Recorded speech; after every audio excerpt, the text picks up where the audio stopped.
warahmatullahi wabarakatuh. Selamat siang Bapak Ibu Dewan Guru yang saya hormati dan anak-anakku sekalian yang Ibu sayangi. Puji syukur kita panjatkan kepada Allah Subhanahu wa Ta'ala karena atas izinnya jualah kita bisa berkumpul di ruangan ini dalam kegiatan diseminasi budaya positif di sekolah. Saya ucapkan terima kasih yang sebesar-besarnya atas kesediaan Bapak Ibu, Dewan Guru serta anak-anakku sekalian berhadir dalam kegiatan ini. Untuk memulai kegiatan ini, marilah kita bersama-sama mengucapkan bismillah serta berdoa menurut keyakinan masing-masing demi kelancaran acara ini. Berdoa dimulai.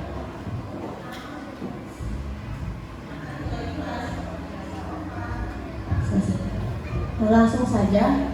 Di sini Ulun akan memaparkan aksi nyata diseminasi budaya positif modul 1.4. Ini di pembelajaran calon guru gerak. Nah, Ulun Rabi Toladawiyah dari SMA 1 Rangka Badawi, calon guru penggerak angkatan 11. Ini apa sih? Kayak slogan apa?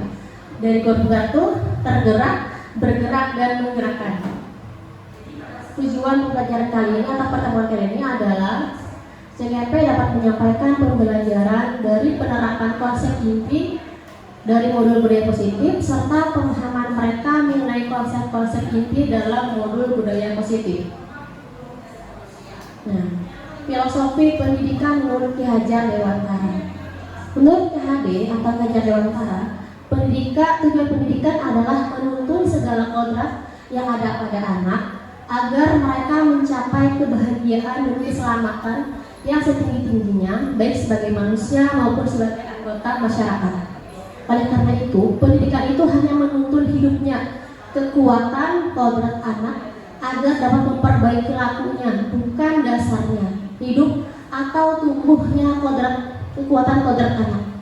KHD menjelaskan bahwa hendaknya pendidikan sesuai dengan kodrat alam dan kodrat zamannya murid, sehingga pendidikan tidak bersifat statis tapi bersifat dinamis. Ini pendidikan menurut Ki Hajar Dewantara. Jadi sebenarnya pendidikan itu kan menuntun, kita hanya bisa memperbaiki karakter anak, tidak bisa memperbaiki apa yang sudah anak bawa dari sejak lahir gitu.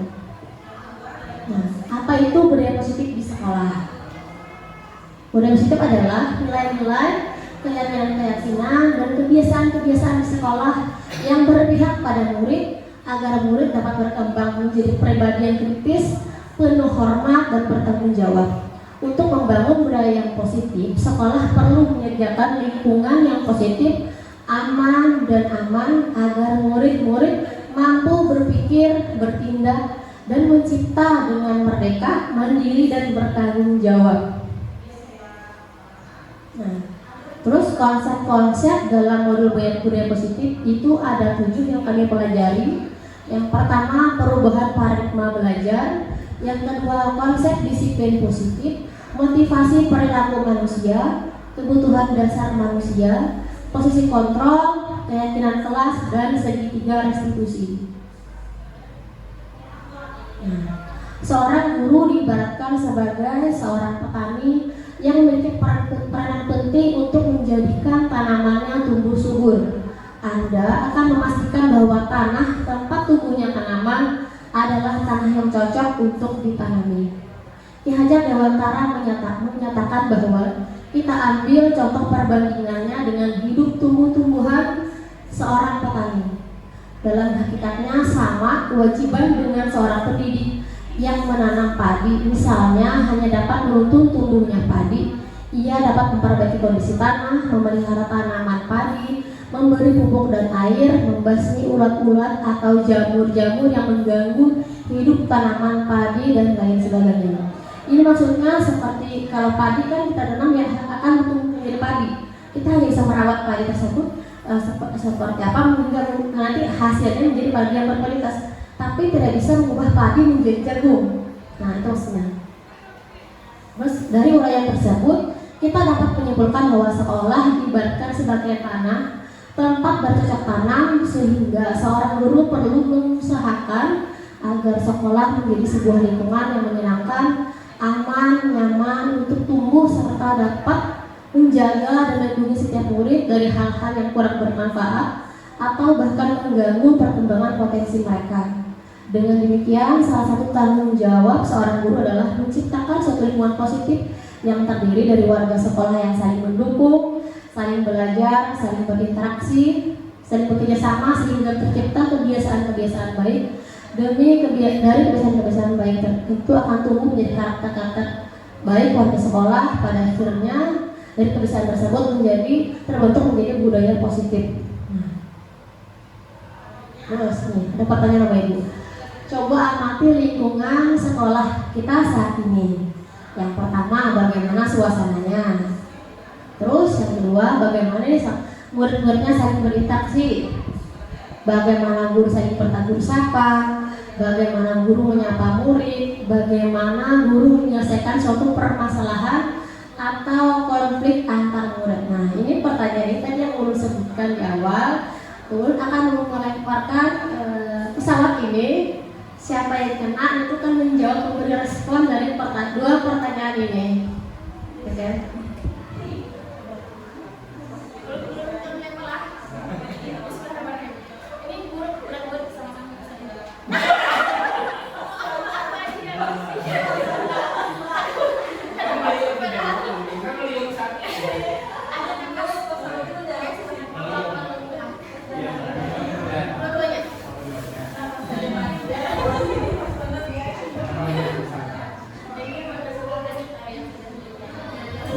Ya, terima kasih atas kesempatannya. Saya tidak tahu ini diuntung atau gudungan. Terkait pertanyaan dari Ibu Rabiato, yaitu bagaimana suasana di sekolah kita, sekolah saya atau sekolah kami. Kalau suasana bagi saya rindang, nyaman, termasuk masih dalam kondisi yang damai. Konflik-konflik yang terjadi tidak terlalu besar. Soalnya saya juga pernah ada di sekolah yang lain, sempat bekerja, dan suasananya di sini lebih enak, lebih nyaman. Kemudian bagaimana murid-murid saling berinteraksi, saya rasa sesama murid tidak ada perbedaan. Antara kelas 10, 11, 12 mereka saling sapa, saling berinteraksi dengan nyaman, tidak ada halangan yang membatasi mereka, misalnya oh saya ini lebih senior dari dia, nah sehingga dia merasa lebih tinggi hati atau apa, tidak ada hal seperti itu. Jadi ini merupakan hal yang cukup baik untuk interaksi siswa. Kemudian bagaimana guru saling bertegur sapa, alhamdulillah guru-guru di sini semuanya saling bertegur sapa. Ya, walaupun tidak ada yang ingin dibicarakan, tapi kan kita saling senyum, itu sudah termasuk tegur sapa. Guru menyapa muridnya juga sama. Guru menyapa murid dengan memanggil nama, bisa dengan diawali dengan nama, bahwa itu bentuk kita menyayangi siswa kita. Kemudian juga gurunya menyelesaikan masalah atau konflik antar murid juga tidak terlalu memperbesarkan masalah, cukup yang bersangkutan yang diselesaikan, tidak perlu sampai melibatkan semua pihak. Jadi saya rasa tidak perlu sampai media-media luar itu mengetahui konflik antar murid. Jadi sudah bisa diatasi oleh guru-guru yang ada di sini. Mungkin itu gambaran dari saya terkait lingkungan sekolah di SMA 1 Rangka Badau. Terima kasih Bu. Terima kasih Pak atas jawabannya, sangat luar biasa. Nah, jadi suasana atau budaya yang berkembang di sekolah kita saat ini itu secara tidak langsung menjadi cerminan dari tujuan mulia atau nilai-nilai sekolah yang sedang kita anggap saat ini. Nah, itulah menciptakan lingkungan positif agar terbentuk suatu budaya positif adalah suatu proses perjalanan pendidikan harus kita jalani, karena ini merupakan tanggung jawab kita sebagai seorang pendidik, sebagai seorang pemimpin dan sebagai seorang pemimpin suatu lingkungan yang aman dan nyaman akan memberikan murid kesempatan dan kebebasan untuk berproses, belajar, membuat kesalahan, belajar lagi sehingga mampu menerima dan menyerap suatu pembelajaran. Nah, yang pertama tadi dari 7 konsep atau perubahan paradigma belajar. Perubahan paradigma belajar merupakan pergeseran antara stimulus respon menjadi teori kontrol. Pembelajaran dirancang berdasarkan prinsip pembelajaran yang berpihak kepada murid dan berdiferensiasi, sehingga setiap murid akan belajar sesuai dengan kebutuhan dari tahap perkembangannya untuk menjadi manusia yang bisa meraih keselamatan dan kebahagiaan yang setinggi-tingginya di masa depan nanti. Untuk pembelajaran yang berpihak pada murid dan berdiferensiasi itu sudah kita lakukan di kurikulum Merdeka. Nah, untuk memulai itu kita mesti melakukan yang namanya tes diagnostik di awal pembelajaran. Dr. William Glasser dalam teori kontrol meluruskan beberapa miskonsepsi tentang kontrol. Yang pertama, ilusi guru mengontrol murid. Pada dasarnya kita tidak dapat memaksa murid untuk berbuat sesuatu jikalau murid tersebut memilih untuk tidak melakukannya. Walaupun tampaknya kita sedang mengontrol perilaku murid tersebut, hal ini karena murid tersebut sedang mengizinkan dirinya dikontrol. Saat itu bentuk kontrol guru menjadi kebutuhan dasar yang dipilih murid tersebut. Teori kontrol menyatakan bahwa semua perilaku memiliki tujuan, bahkan perilaku yang tidak disukai. Ilusi bahwa semua penguatan positif, efektif, dan bermanfaat. Penguatan positif atau bujukan adalah bentuk-bentuk kontrol. Segala usaha untuk mempengaruhi murid agar mengulangi suatu perilaku tersebut adalah suatu usaha untuk mengontrol murid tersebut. Dalam jangka waktu tertentu, kemungkinan murid tersebut akan menyadari dan mencoba untuk menolak rujukan kita. Atau bisa jadi murid tersebut menjadi tergantung pada pendapat sang guru untuk berusaha. Ini tentang stimulus respon dan teori kontrol. Bisa direfleks di realita atau kebutuhan kita sama. Di teori kontrolnya kebutuhannya itu berbeda. Yang kedua, semua orang melihat hal yang sama. Jadi teori kontrol setiap orang tuh memiliki gambaran berbeda. Yang ketiga, kita mencoba mengubah orang agar berpandangan sama dengan kita. Di teori kontrol kita berusaha memahami pandangan orang lain tentang dunia. Perilaku buruk dilihat sebagai suatu kesalahan. Semua perilaku memiliki tujuan. Orang lain bisa mengontrol saya hanya bisa mengontrol, hanya Anda yang bisa mengontrol diri Anda. Tentang teori kontrol dan stimulus respon. Terus yang kedua adalah konsep disiplin positif. Bapak pendidikan kita Fajar Dewantara mengatakan bahwa di mana ada kemerdekaan, disitulah harus ada disiplin yang kuat. Sungguh pun disiplin itu bersifat self-disiplin, yaitu kita sendiri yang mewajibkan kita dengan sekeras-kerasnya. Tetapi itu sama saja, sebab jika kita tidak cakap melakukan self-disiplin, wajiblah penguasa lain mendisiplinkan kita, diri kita, dan peraturan demikian itulah harus ada dalam suasana yang merdeka. Ini contohnya seperti peraturan kita, Bapak Ibu. Kan kadang kalau anak yang belum disiplin, dia akan melatih peraturan. Tapi ketika anak yang belum bisa berdisiplin, maka peraturanlah yang akan mendisiplinkannya.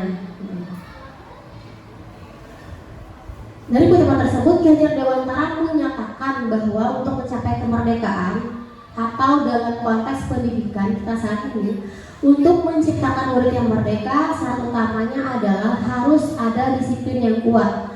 Disiplin yang dimaksud adalah disiplin diri yang memiliki motivasi internal. Jika kita tidak memiliki motivasi internal, maka kita memerlukan pihak lain untuk mendisiplinkan kita, atau motivasi eksternal karena berasal dari luar, bukan dari dalam diri kita sendiri. Nah, jadi menurut ulun pertanyaan atau masalah terbesar kita adalah bagaimana cara kita tuh menumbuhkan rasa disiplin ke sesuatu. Itu kan yang masih menjadi kayak semacam masalah di sini, karena siswa yang masih banyak kurang disiplin. Disiplin positif berfokus pada upaya untuk membangun lingkungan yang mendukung dan mendorong murid untuk bertanggung jawab atas perilaku mereka. Tujuan dari disiplin positif adalah menanamkan motivasi yang ketiga pada murid kita, yaitu untuk menjadi orang yang mereka inginkan dan menghargai diri sendiri dengan nilai-nilai yang mereka percaya. Disiplin ini mendorong partisipasi aktif murid dalam mengelola perilaku mereka, menciptakan lingkungan belajar yang aman dan positif. Jadi terciptanya budaya positif di sekolah itu juga memerlukan dukungan dari murid yang berupa kesadaran diri untuk berdisiplin. Nah, nilai kebajikan universal, serangkaian pembahasan tentang makna disiplin positif yang dikemukakan oleh Ki Hajar Dewantara maupun Diana Gosen, di mana kedua pakar pendidikan mengartikan disiplin sebagai bentuk kontrol diri, yaitu belajar untuk kontrol diri agar dapat mencapai suatu tujuan yang mulia. Tujuan mulia di sini mengacu pada nilai-nilai atau prinsip-prinsip yang mulia yang dalam seseorang. Kita namakan nilai-nilai tersebut sebagai nilai-nilai kebajikan yang universal. Nah, nilai kebajikan itu yang ada membagikan ke dimensi itu, nilai-nilai kebajikan secara umum. 3. Motivasi perilaku manusia. Nah, jadi sebenarnya manusia itu bersikap atau berperilaku itu ada motivasi dasarnya. Mari kita tanyakan ke diri kita sendiri. Bagaimana kita berperilaku? Mengapa kita melakukan segala sesuatu? Apakah kita melakukan sesuatu karena adanya dorongan dari lingkungan atau ada dorongan yang lain? Terkadang kita melakukan sesuatu karena kita menghindari rasa sakit atau ketidaknyamanan. Terkadang kita juga melakukan sesuatu untuk mendapat apa yang kita mau. Nah, ini kita renungkan. Kita sebenarnya berperilaku tuh atas dasar apa? Atas dasar pujian orang lain kah? Atau yang kita ingin melakukan? Di sini contoh diri kami sendiri mengikuti pendidikan guru penggerak itu atas dasar kemauan, bukan bisikan orang lain, misalkan, atau bukan bisikan kawan. Jadi kita ke guru penggerak ya, nah itu bukan, tapi atas dasar kemauan sendiri. Artinya orang mempunyai motivasi intrinsik atau motivasi diri dalam untuk mengikuti kegiatan guru penggerak itu contohnya. Nah, motivasi perilaku manusia itu ternyata ada 3 pula. Yang pertama untuk menghindari ketidaknyamanan atau hukuman. Yang kedua untuk mendapatkan imbalan atau penghargaan dari orang lain. Nah, yang ketiga untuk menjadi orang yang mereka inginkan dan menghargai diri sendiri dengan nilai-nilai yang mereka percaya. Ini namanya motivasi intrinsik. Kalau yang di luar ini, kalau yang dua ini, 1, 2 itu motivasi ekstrinsik, motivasi dari luar. Yang pertama mengenai hukuman nih, misalnya murid itu datang karena takut terlambat, datang pagi, tidak terlambat dan takut dihukum, tapi bukan karena dia ingin berdisiplin diri, bukan. Itu namanya motivasi ekstrinsik, motivasi karena takut dihukum. Nah, jadi PR kita adalah bagaimana menumbuhkan kedisiplinan itu berdasarkan motivasi intrinsik, berdasarkan kemauan diri sendiri atas hal tersebut. Nah, motivasi intrinsik yaitu ketika murid-murid kita memiliki motivasi tersebut, mereka telah memiliki motivasi intrinsik yang berdampak jangka panjang. Motivasi yang tidak akan terpengaruh pada adanya hukuman atau hadiah. Mereka akan tetap berperilaku baik dan berlandaskan nilai-nilai kebajikan karena mereka ingin menjadi orang yang menjunjung tinggi nilai-nilai yang mereka hargai. Tadi contohnya seperti datang ke sekolah tepat waktu. Nah, karena kan kalau anak-anak kita itu sudah berdisiplin, jadi tidak cuma di sekolah akibat kena ada makna panjangnya adalah di pekerjaannya pun dia akan bagus karena sudah mahir atau terbiasa disiplin, bukan karena takut dihukum oleh guru. Itu namanya motivasi intrinsik. Nah, yang kedua motivasi ekstrinsik itu kebalikannya tadi, dorongan yang berasal dari faktor-faktor eksternal seperti pujian, hukuman dan penghargaan. Contoh tadi untuk siswa yang misalkan suka datang tepat waktu, ada guru yang suka memuji. Jadi anakku kan bingung, bila aku datang susu nih, pasti dipuji ibu ini. Nah, itu namanya motivasi ekstrinsik karena dia mengharapkan pujian dari guru. Nah, terus 4 kebutuhan dasar manusia. Yang seluruh tindakan manusia itu memiliki tujuan tertentu. Semua yang kita lakukan adalah usaha terbaik kita untuk mendapatkan apa yang kita inginkan. Ketika kita mendapatkan apa yang kita inginkan, sebetulnya saat itu kita sedang memenuhi satu atau lebih dari kebutuhan dasar kita. Nah, 5 kebutuhan dasar manusia secara umum. Yang pertama, kebutuhan bertahan hidup. Yang kedua, kasih sayang dan rasa diterima. Yang ketiga, kebutuhan penguasaan, kebutuhan pengetahuan dan kemampuan. Yang keempat, kebebasan, kebutuhan akan pilihan. 5, kesenangan, kebutuhan untuk merasa senang. Ini kebutuhan ini yang dimiliki setiap manusia, setiap kita punya ini. Nah, kadang-kadang nanti ada anak yang misalkan suka iseng atau apa. Ini sebenarnya itu sedang memenuhi salah satu kebutuhan ini. Karena kan kemarin itu macam anak itu mungkin nakal atau apa, padahal dia sedang mencari perhatian guru misal. Berarti anak tersebut tuh kurang, bisa dikatakan kurang sayang, makanya dia mencari perhatian dengan guru. Nah, berarti ada satu kebutuhan yang tidak terpenuhi dari anak tersebut, makanya mengolah kesalahan. Semua orang senantiasa berusaha untuk memenuhi kebutuhan dengan berbagai cara. Bila kebutuhan tidak bisa mendapatkan, bila mereka tidak bisa mendapatkan kebutuhannya dengan cara yang positif, mereka mungkin saja melanggar peraturan atau melakukan hal-hal yang tidak sesuai dengan nilai-nilai kebajikan. Nah, kita bisa ambil contoh untuk siswa-siswi yang suka melanggar peraturan sekolah. Itu sebenarnya bukan mereka nakal atau apa, tadi kembali ke sini. Mungkin ada kebutuhan mereka yang tidak terpenuhi dari 5 yang tadi. Semua orang senantiasa berusaha untuk memenuhi kebutuhan. Seorang murid yang tidak begitu berhasil secara akademik, mungkin kebutuhan akan penguasaan tidak terpenuhi di sekolah. Oleh karena itu, mungkin dia akan mencoba untuk memenuhi kebutuhannya akan penguasaan dengan mencoba mengatur orang lain di lapangan, bermain atau bisa saja menyakiti mereka secara fisik. Sebagai guru, kita dapat melibatkannya dalam kegiatan yang memberi peluang murid tersebut membuat pencapaian yang berarti. Seorang yang masih tidak diterima oleh teman-temannya, kebutuhannya akan disayang dan merasa diterima tidak terpenuhi. Oleh karena itu, dia mungkin akan memiliki satu teman dan memisahkan diri dengan yang lain. Sebagai guru, kita bisa membangun hubungan yang bisa menumbuhkan kepercayaan dan sikap terbuka dengan anak tersebut. Nah, hukuman dan penghargaan. Nih, bacalah kasus bawah ini dan cobalah jawab pertanyaan yang diberikan. Ini udah tinggal. Nah, yang kelima posisi kontrol. Diana Gosen dalam bukunya Restitution School Discipline tahun 1998 mengemukakan bahwa guru perlu meninjau kembali penerapan disiplin di dalam ruang-ruang kelas mereka selama ini. Apakah telah efektif, apakah memerdekakan dan memandirikan murid, bagaimana dan mengapa. Melalui serangkaian riset dan berdasarkan teori kontrol dari Dr. William Weiser, Gosen berkesimpulan 5 posisi kontrol yang diterapkan seorang guru, orang tua maupun atasan dalam melakukan kontrol.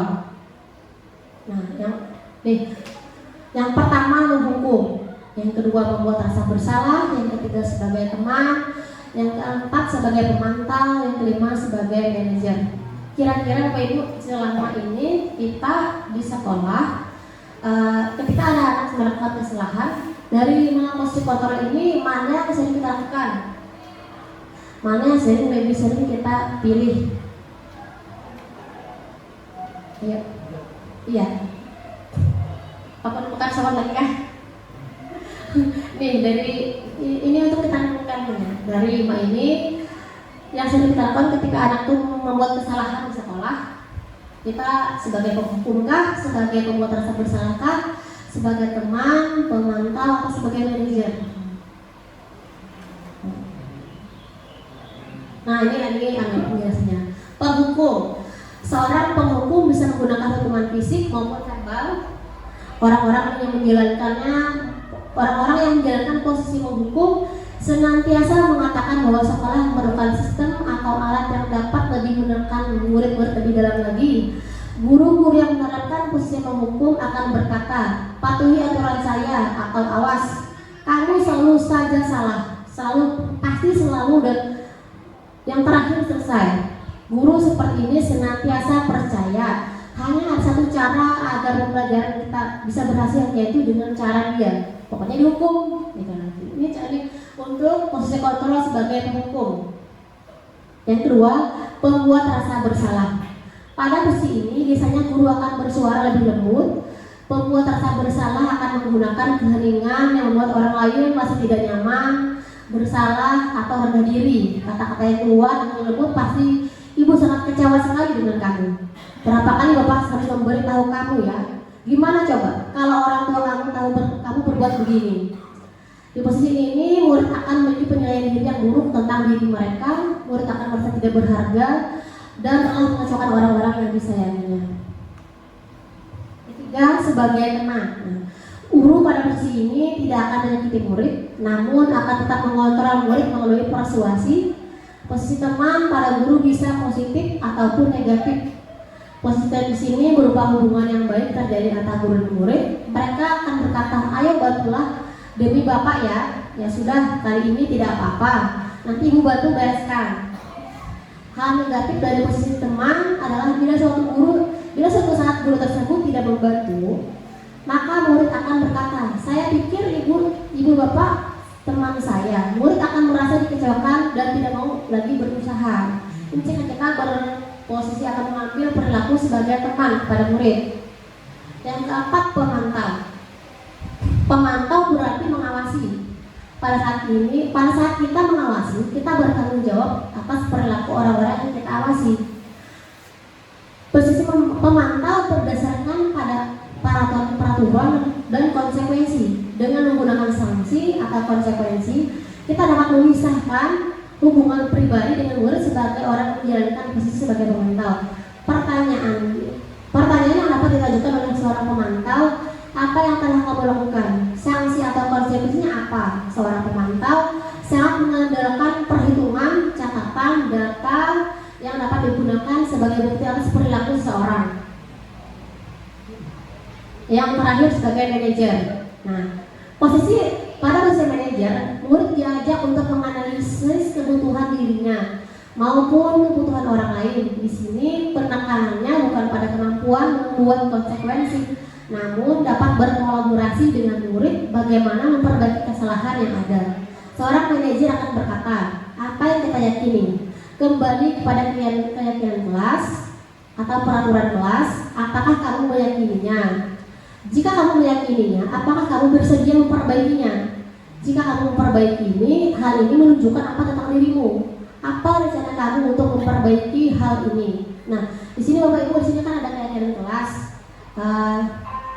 Sebenarnya kan setiap guru bapak atau guru wali kelas itu punya yang namanya kesepakatan kelas atau keyakinan kelas, yang mana acuannya itu tadi nilai-nilai kebajikan yang disepakati bersama dengan murid. Nah, tugas seorang manajer bukan untuk mengatur perilaku seseorang. Kita membimbing murid untuk dapat mengatur dirinya. Seorang manajer bukan memisahkan murid dari kelompoknya, tetapi mengembalikan murid tersebut kepada kelompok dengan lebih baik dan memiliki karakter positif yang kuat. Nah, jadi ini pertanyaan lagi dari 5 tadi itu menurut gangguan kita sudah menerapkan yang mana dari 5? Mesti kontrol lagi. Pemantauan. Oke. Yang keenam untuk keyakinan kelas. Nah, mengapa keyakinan kelas atau bukan peraturan kelas? Jadi kan kok kenapa keyakinan bukan peraturan? Keyakinan kelas itu menurut Gostam 1998, suatu keyakinan akan lebih memotivasi seseorang dari dalam. Nah, karena perlu motivasi intrinsik tadi. Seorang akan lebih tergerak dan bersemangat untuk menjalankan keyakinannya daripada hanya sekedar mengikuti serangkaian peraturan. Murid-murid pun demikian. Mereka perlu mendengarkan dan mendalami tentang suatu keyakinan. daripada hanya mendengarkan peraturan-peraturan yang mengatur mereka harus berlaku begini dan begitu. Jadi keyakinan ini akan menumbuhkan motivasi intrinsik. Jadi anak itu kalau nilai yakin dengan nilai kebajikan yang yakini, maka akan tumbuh motivasi dari dalam untuk tetap berperilaku baik, untuk tetap berbudaya positif. Jadi keyakinan kelas ini dibuat bersama-sama siswa di dalam kelas. Nilai yang sama-sama disepakati tadi, nilai-nilainya acuannya adalah nilai-nilai kebajikan yang tadi belum bagikan. Nah, pembentukan keyakinan kelas bersifat abstrak daripada peraturan yang lebih rinci dan konkret. Yang kedua, berupa pertanyaan-pertanyaan universal. Ketiga, pertanyaan keyakinan kelas senantiasa dibuat dalam bentuk positif. Yang keempat, keyakinan kelas hendaknya tidak terlalu banyak. Keyakinan kelas sebaiknya sesuatu yang dapat diterapkan di lingkungan sekolah. Semua warga kelas hendaknya ikut berkontribusi dalam pembuatan keyakinan kelas lewat kegiatan curah pendapat, bersedia meninjau kembali keyakinan kelas dari waktu ke waktu. Kalau contohkan, semalam ada bikin kesepakatan kelas di kelas dulu seperti 3. Jadi misalkan kesepakatan kelasnya tuh tidak boleh datang terlambat di saat pergantian jam mata pelajaran. Itu disepakati kelas siswa. Jadi mereka siswa itu harus ada di dalam kelas sebelum gurunya masuk. Atau ketika ingin keluar kelas harus izin permisi kepada guru, karena kan selama ini anak-anak tuh kalau sudah keluar ya nyaman aja. Nah itu kegiatan kelas yang akan dibuat contohnya. Terus prosedur pembentuk keyakinan kelas. Yang pertama, mempersilahkan murid-murid di kelas untuk curah pendapat tentang peraturan yang perlu disepakati di kelas, mencatat semua masukan murid di papan tulis atau di kertas besar. Usullah keyakinan kelas sesuai prosedur pembentukan keyakinan kelas. Gantilah kalimat-kalimat dalam bentuk negatif menjadi kalimat positif. Tinjau kembali daftar curah pendapat yang sudah dicatat. Anda mungkin akan mendapati bahwa pernyataan yang ditulis di sana masih banyak yang berupa peraturan. Selanjutnya, ajak murid-murid untuk menemukan nilai kebajikan atau keyakinan yang menjadi inti dari peraturan tersebut. Nah, terus tinjau ulang keyakinan kelas secara bersama-sama. Setelah keyakinan kelas setelah selesai dibuat, maka semua warga kelas dipersilahkan meninjau ulang dan menyetujui dengan menandatangani keyakinan kelas tersebut, termasuk guru dan semua murid. Keyakinan kelas selanjutnya bisa diletakkan, ditempelkan di dinding kelas di tempat yang mudah dilihat oleh semua warga kelas. Nah, pertanyaan dulu lagi, Bu Harfian, sudahkah melakukan ini? Membuat keyakinan kelas atau kesepakatan kelas di kelas masing-masing atau di jam pelajaran masing-masing. Nah, nanti bisa dicoba untuk melakukan. Ini kesepakatan bersama dengan murid, apa yang murid inginkan, yang sesuai dengan kebijakan universal. Terus misalnya mereka tidak melakukan, nanti apa konsekuensinya? Murid sendiri yang menawarkan solusinya. Nah, hukum, konsekuensi dan restitusi ini perbedaannya. Dalam menjalankan peraturan apapun keyakinan kelas atau sekolah, bila mana ada suatu pelanggaran, tentunya sesuatu harus terjadi. Untuk itu kita perlu meninjau ulang nih tindakan penegakan peraturan atau keyakinan kelas sekolah kita. Selama ini tindakan tersebut, tindakan terhadap suatu pelanggaran pada umumnya berbentuk hukuman atau konsekuensi. Nah, hukuman itu bersifat tidak terencana atau tiba-tiba anak murid tidak tahu apa yang akan terjadi dan tidak dilibatkan. Hukuman bersifat satu arah dari guru ke murid, dari pihak guru yang memberikan, dan murid hanya menerima suatu hukuman tanpa melalui suatu kesepakatan atau pengarahan dari pihak guru, baik sebelum atau sesudahnya. Hukuman yang diberikan bisa berupa fisik maupun psikis. Murid atau anak disakiti oleh suatu perbuatan atau kata-kata, itu dihukuman. Yang kedua, konsekuensi.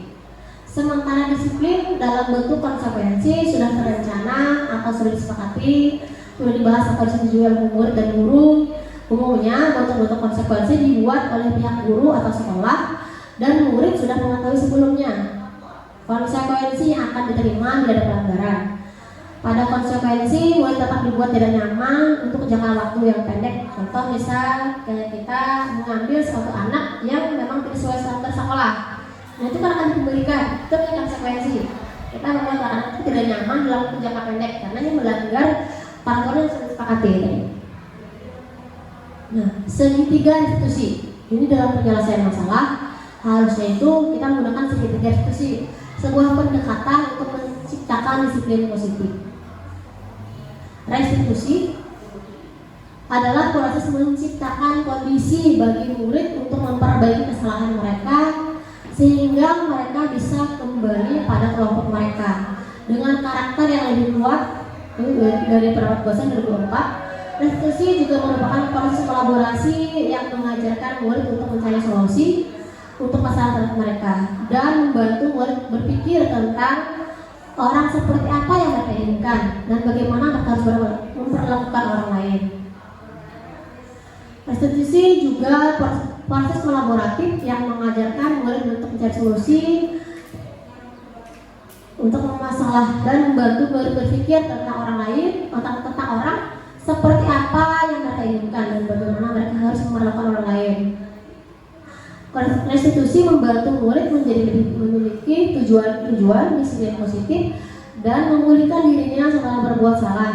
Penekanannya bukanlah pada bagaimana berperilaku untuk menyenangkan orang lain atau menghindari ketidaknyamanan, namun tujuannya adalah menjadi orang yang menghargai nilai-nilai kebajikan yang mereka percayai.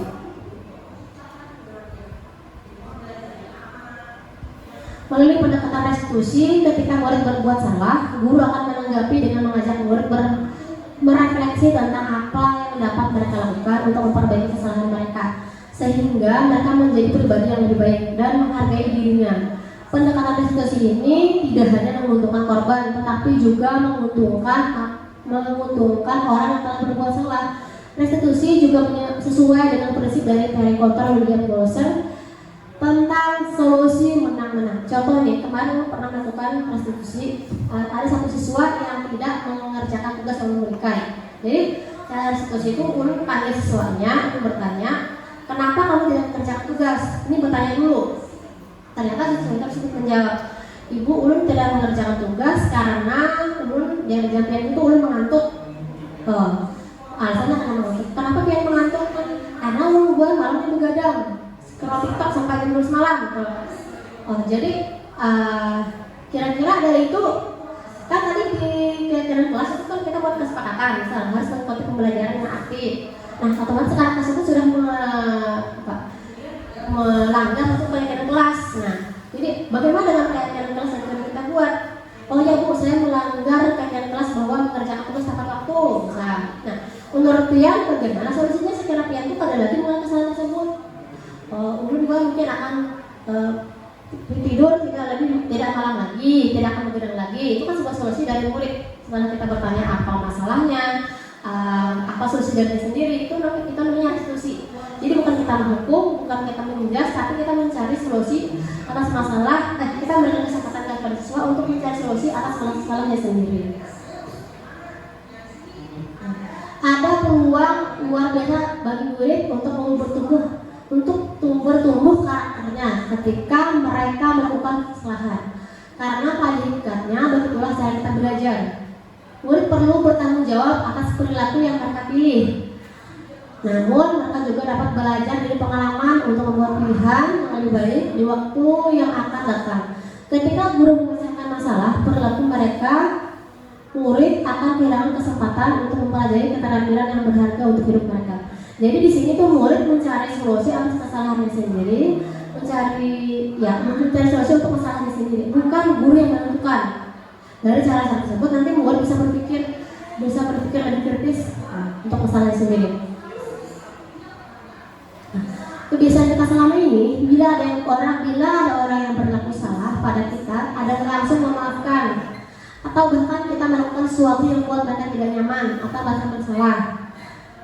Kita cenderung untuk berfokus pada kesalahan daripada mencari cara bagi orang yang berbuat salah untuk memperbaiki dirinya. Itu yang selama ini kita lakukan. Mereka bersalah, kita hukum atau kita maafkan, tapi tidak memperbaiki keadaan. Tidak membuat mereka anak-anak itu jerak. Nah itu tadi. Kita lebih fokus pada cara mereka membayar akibat. Nah, dari kesalahan mereka daripada mengembalikan harga diri mereka, membuat kondisi yang menjadi impas menjadi lebih penting daripada membuat situasi menjadi benar. Sebagai seorang guru, ketika murid Anda melakukan kesalahan, tindakan mana yang Anda lakukan? Ada pertanyaan nih Bapak Ibu. Yang pertama, menunjukkan kesalahan dan meminta dia melihat kesalahannya baik-baik, mengatakan kamu seharusnya tidak tahu bagaimana kamu harusnya bertindak, mengingatkan murid Anda akan kesalahannya yang sama di waktu sebelumnya, bertanya padanya kenapa kamu melakukan sesuatu yang harusnya tidak kamu lakukan, atau mengkritik dan mendiamkan. Kira-kira Bapak Ibu selama ini ketika Anda melakukan kesalahan, yang mana yang sering dilakukan? 1, 2, 3, 4, 5, ada 5 poin. Langsung menunjuk kesalahannya kah? Langsung mengatakan nikah, mendiamkannya kah? Atau mungkin bertanya nih, kenapa kamu melakukan sesuatu yang harusnya tidak kamu lakukan? Atau kenapa kamu melakukan ini? Nah, saya bertanya di bawah kenapa? Nanti akan ada jawaban. Tapi biasanya setelah ada jawaban, apa yang dilakukan nih? Menghukumkah? Atau tadi? Saya menghukum. Oh iya. Nah, kalau ini kan tadi saya kali di akhir. Ini ya, kalau saya lambat, kita hukum. Ya. Nah, itu sebenarnya jadi PR kita karena ternyata kan tidak ada efek jerak dari itu. Makanya di sini di segitiga institusi itu kita lebih diarahkan anak berpikir kayak Pak, cara solusi dari diri sendiri kita tidak terlambat lagi. Ya, Belanda harusnya kan jangan begadang, alat jawaban harusnya tuh. Amin. Nah, ini segitiga diskusi. Yang pertama, menstabilkan identitas, ada validasi tindakan yang salah, dan menanyakan keyakinan nih. Ini tadi keyakinan kelas. Contohnya tadi kayak datang terlambat ke sekolah, padahal kan keyakinan kelas yang dibuat adalah datang kelas tepat waktu. Bisa. Berarti kalau keyakinan murid tersebut datang terlambat, berarti sudah melanggar keyakinan kelas. Nih, di menstabilkan identitas ada setiap orang pasti pernah melakukan kesalahan. Kayak misalkan ya ada siswa yang terlambat sekolah, datang sekolah nih. Caranya yang pertama kita buatnya menstabilkan identitas, kita tanya kenapa. Terus yang kedua, kajian kelas, ini kamu bukan satu-satunya orang yang telah melakukan ini. Nah, misalkan nih, semua orang kita kan pernah terlambat sekolah dan bukan cuma kamu yang terlambat sekolah, gitu. Namanya menstabilkan identitas. Ini mohon maaf untuk salah panahnya. Yang kedua, validasi tindakan yang salah. Nah, kamu tentu punya alasan nih kenapa melakukan hal ini. Kenapa datang terlambat? Nah, berarti tadi jawabannya mungkin karena begadang, kemudian kesiangan. Terus ada cara yang lebih penting. Terus ini, yang kesini, adakah cara yang lebih efektif untuk mendapatkan apa yang kamu butuhkan? Misalkan di sini kan tadi jawabannya adalah terlambat karena begadang. Jadi kira-kira nih menurut kamu, kita bertanya pada murid, apa nih solusi dari dirimu sekiranya tidak terlambat lagi? Nah, itu pertanyaan yang kita ajukan ke murid. Jadi murid itu berpikir mencari solusinya sendiri atas kesalahan yang dibuat. Jadi keyakinan kelas ini, keyakinan kelas apa yang sudah kita sepakati? Tadi kan berarti masuk tepat waktu. Nah, kamu ingin menjadi apa? Kamu ingin menjadi orang yang seperti apa? Karena sudah melanggar tadi kan. Dengan kamu melanggar kesepakatan yang sudah kita buat, kira-kira kamu ini ingin menjadi orang seperti apa? Nah, lagi-lagi di sini murid akan berpikir. Nah, ini sedikit diskusi dalam penyelesaian masalah yang seharusnya kita lakukan, karena kan kita di kurikulum Merdeka ada pembelajaran yang berpihak pada murid. Jadi segala sesuatu itu kita kembalikan ke murid, maunya harus seperti apa. Murid juga yang akan menemukan solusi dari masalahnya. Nah, menstabilkan identitas. Nih, jadi penjelasan nanti Kak tadi, jika anak berbuat salah, maka ada kemungkinan kebutuhan dasar yang tidak terpenuhi. Bagian dasar segitiga institusi memiliki tujuan untuk merubah orang yang gagal karena melakukan kesalahan menjadi orang yang sukses. Kita harus mampu meyakinkan mereka dengan mengatakan kalimat seperti ini. Tidak ada manusia yang sempurna. Saya juga pernah melakukan kesalahan yang seperti itu. Nah, terus kedua ada validasi tindakan yang salah. Konsep langkah kedua adalah kita harus memahami kebutuhan dasar yang mendasari tindakan anak berbuat salah. Ini Wawan contohkan lagi tadi anak yang terlambat datang sekolah. Kan tadi masalahnya yang pertama nih bisa dibilang identitas, pasti ada kebutuhan yang tidak terpenuhi nih.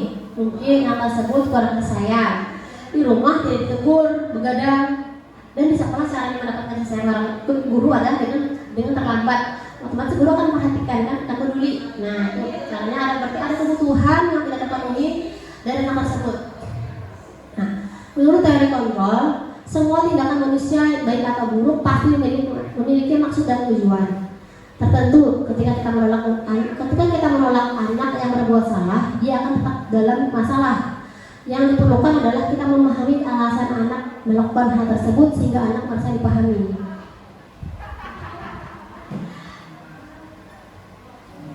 Nah, yang ketiga penyelesaian tindakan yang salah tadi, teori kontrol menyatakan bahwa kita pada dasarnya termotivasi secara internal. Ketika langkah 1 dan 2 sukses dilakukan, maka anak akan siap untuk dihubungkan dengan nilai-nilai yang dia percaya dan berpindah menjadi orang yang dia inginkan. Pentingnya menanyakan ke anak tentang kehidupan ke depan.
Assalamualaikum warahmatullahi wabarakatuh. Saya Cynthia dari kelas 13. Perasaan saya setelah melakukan praktik segitiga restitusi, saya merasa senang karena Ibu Rabiatul tidak langsung menghukum saya atas kesalahan yang saya lakukan. Beliau memberikan nasihat positif dan teguran positif, itu membuat saya merasa dihargai sebagai murid dan saya berjanji tidak akan mengulangi kesalahan saya lagi. Wassalamualaikum warahmatullahi wabarakatuh.